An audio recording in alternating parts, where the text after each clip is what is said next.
kami menemukan satu hal menarik dari kolom komentar di beberapa konten video kami yang membahas tentang pinjol. Dan gak cuma dari kolom komen video-video kami aja nih, kami juga ngebandingin kolom komen dari konten-konten sejenis dan menemukan sentimen yang sejenis pula. Coba nih, kalian nih, lihat potongan komen-komen ini. Buat kami ini tentu aja bikin geleng-geleng kepala ya. Betapa sesatnya pikiran sebagian-sebagian orang-orang kita yang entah terlanjur terjerat di dalam lingkaran setan pinjol, atau mereka yang sengaja masuk ke dalamnya dengan alasan ini mah pinjol ilegal, ngapain gue lunasin. Kali ini kita bakal ngebahas tentang sesat pikir itu.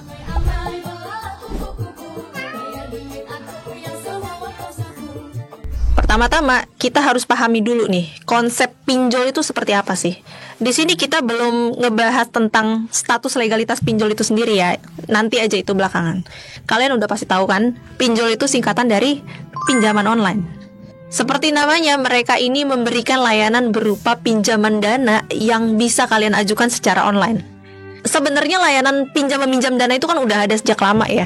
Alternatifnya pun udah banyak, mulai dari kredit perbankan, pegadaian, koperasi, simpan pinjam, terus sampai yang levelnya jemput bola atau door to door, bangke atau bank keliling, atau nama lainnya rentenir. Dan dari nama-nama yang gue sebutin tadi, kalau kalian belum tahu, pinjam di mereka itu semuanya ngeharusin kalian harus punya agunan atau jaminan. Sederhananya, gak ada sederhananya, ribet pokoknya. Biar kebayang deh, kenapa orang-orang sekarang pada milih ke pinjol. Kita gak usah ngomongin soal besaran bunga pinjaman dulu deh. Gue rasa semua orang udah sama-sama tahu lah ya, kalau ngajuin kredit atau pinjaman ke bank itu ribetnya minta ampun. Dan pencairannya juga bisa lama banget kan. Tapi yang perlu kalian ketahui, khususnya kalian nih para kaum galbay, bahwa proses pengajuan ke bank yang super ribet itu sebenarnya buat ngelindungin kalian juga dari resiko gagal bayar. Karena besaran pinjaman akan ditentukan dari seberapa besar kemampuan kalian buat bayar. Minjem di bank itu gak bakal memberikan keleluasaan buat menentukan seberapa besar duit yang kita pinjam. Selain itu, kita juga diwajibkan untuk menyertakan jaminan. Iya dong. Kalau sewaktu-waktu nih kreditnya macet, ya kan itu jaminannya yang bakal menolong kita. Emang sistem perbankan ini nggak buat mereka-mereka ya yang emang bermental maling, yang emang sengaja dari awal tuh ngajuin pinjaman tanpa ada niat buat bayar. Lo tau nggak tempat yang tepat buat orang-orang kayak gini? Tempat sampah. Selain bank, lo juga punya alternatif lain buat ngajuin duit pinjaman, yaitu di pegadaian. Sesuai namanya ya, lo ngegadai barang lo, yang di sini barang lo tuh fungsinya sebagai jaminan atas duit yang lo pinjam. Besaran yang lo dapetin berapa? Ya tergantung ya dari barang yang lo gade. Laptop, HP, kulkas, emas gitu. Pegadaian bisa jadi alternatif buat kalian yang emang butuh banget dana darurat. Soalnya mungkin kalau nunggu barang-barang berharga gitu ya, secara semacam elektronik itu kan butuh waktu buat dijual. Nah di pegadaian lo tinggal bawa aja barang-barang berharga lo. Setelah ditaksir harganya, duitnya bisa langsung cair kan, gampang. Tapi jangan berharap banyak ya, karena barang-barang lo tuh bakal dihargain jauh di bawah harga pasaran. Ya tapi setidaknya mengajukan pinjaman di pegadaian tuh akan jauh lebih aman, karena barang lo ibaratnya cuma dititipin aja di sana. Jadi kalau suatu hari nanti lo punya kemampuan untuk bayar, pengen lunasin, ya barang lo balik kok. Opsi yang lebih baik lah ya daripada lo ngejual barang lo kan. Apalagi misalnya barang kesayangan gitu. Sistem pegadaian ini juga diciptakan bukan untuk setan-setan yang emang sengaja gak mau lunasin pinjamannya. Pertanyaannya, dengan adanya sistem kredit yang lebih aman ini, aman di sini maksudnya baik untuk kreditur maupun pihak yang ngasih pinjaman ya, atau debitur, di mana kedua pihak ini memiliki resiko yang lebih kecil untuk mengalami pembayaran macet. Kenapa sih sampai saat ini masih banyak banget orang yang gagal bayar? Seberapa besar sih? Dari laporan OJK per Desember 2024 aja, jumlah kredit macet industri fintech P2P atau bahasa akar rumputnya pinjol mencapai 2,01 triliun rupiah. Dan angka ini didominasi oleh peminjam individu sebesar 74,74%. 2,01 triliun. Itu segede apa sih? Sebagai gambaran, Bandara Kertajati tuh yang rame banget, yang super sibuk gitu, itu memakan anggaran sebesar 2,6 triliun rupiah. Artinya apa? Tinggal nambahin 600 miliaran aja ya, jadi deh tuh bandara satu lagi. Sekarang gue mau coba mendalami cara berpikir para tukang galbay nih. Buat kalian yang mungkin baru dengar istilah galbay itu singkatan ya, gal bayar.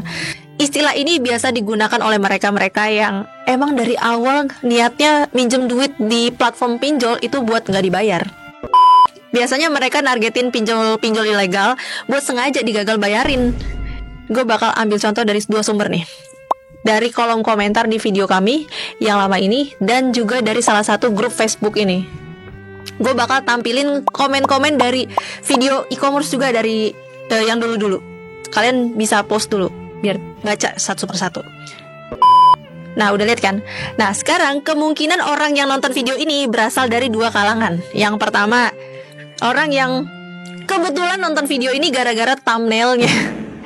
Atau kalian yang emang sengaja nonton video ini karena berpikir gue bakal ngebahas tentang caranya galbay yang aman dan sejenisnya.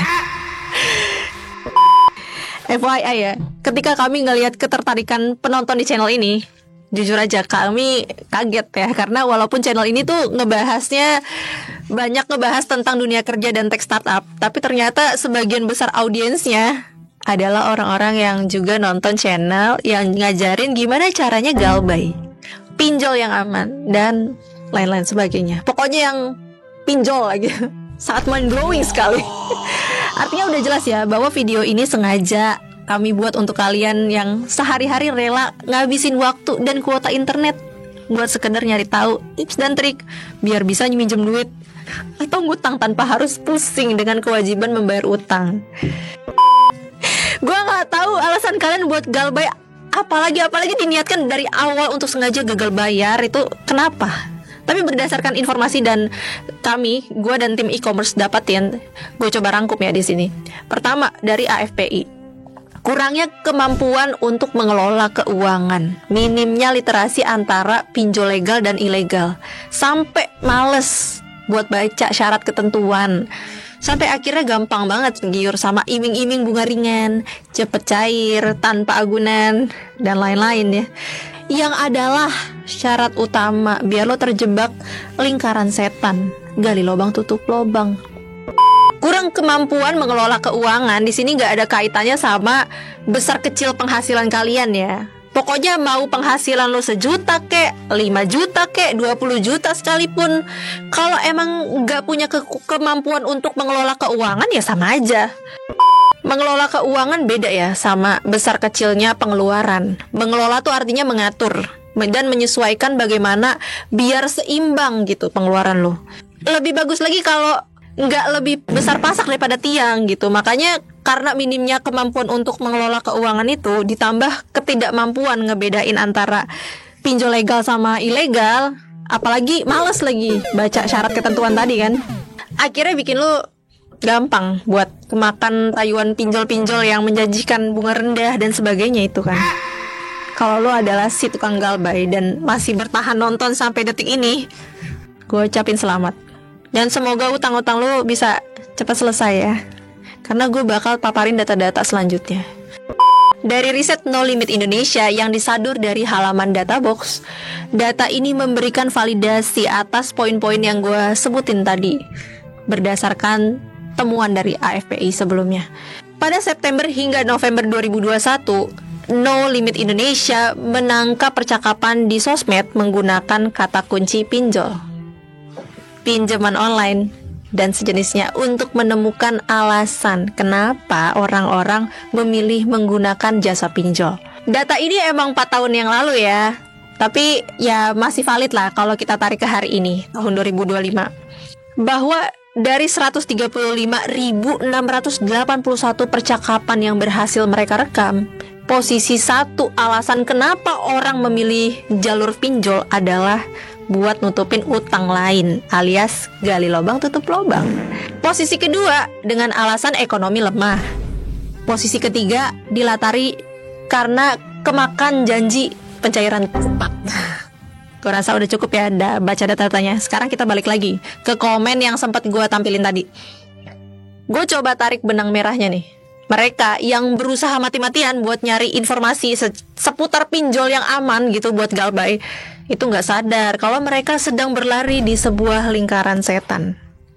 Mungkin di percobaan pertama mereka mau gak mau harus nyari pinjol yang bisa digagal bayarin buat nutupin utang-utang mereka di pinjol sebelumnya. 1 pinjol, 2 pinjol, 3 pinjol berhasil lo utangin tanpa harus khawatir dikejar debt collector. Pelan-pelan utang lo mulai lunas, mulai kebayar. Tapi lo gak sadar kalau lo baru aja masuk ke dalam jebakan pinjol yang baru. Saat utang-utang di pinjol lo udah lunas, lo udah gak dikejar debt collector. Tapi sekarang tumpukan utang lo yang ada di pinjol aman Galbay itu makin menumpuk. Lo gak takut, lo gak khawatir, gak bakal ada debt collector yang ngejar-ngejar lo. Sampai di level ini lo merasa mental lo udah makin baja buat ngadepin debt collector yang cuma neror paling lewat telepon atau chat. Sampai di sini lo merasa menang. Tapi lo gak sadar saat ini mental lo udah kebentuk bahwa lo udah bisa dapetin duit dengan cara yang gampang. Mental lo udah mental maling, bos. Lo akhirnya mencari dan terus mencari lagi pinjol-pinjol yang bisa lo gagal bayarin. Kali ini udah bukan lagi buat ngelunasin utang-utang lo yang lalu. Sekarang udah jadi gaya hidup. Dan sebagai penutup, gue cuma mau ucapin selamat datang di gaya hidup yang akan ngebunuh lo perlahan-lahan.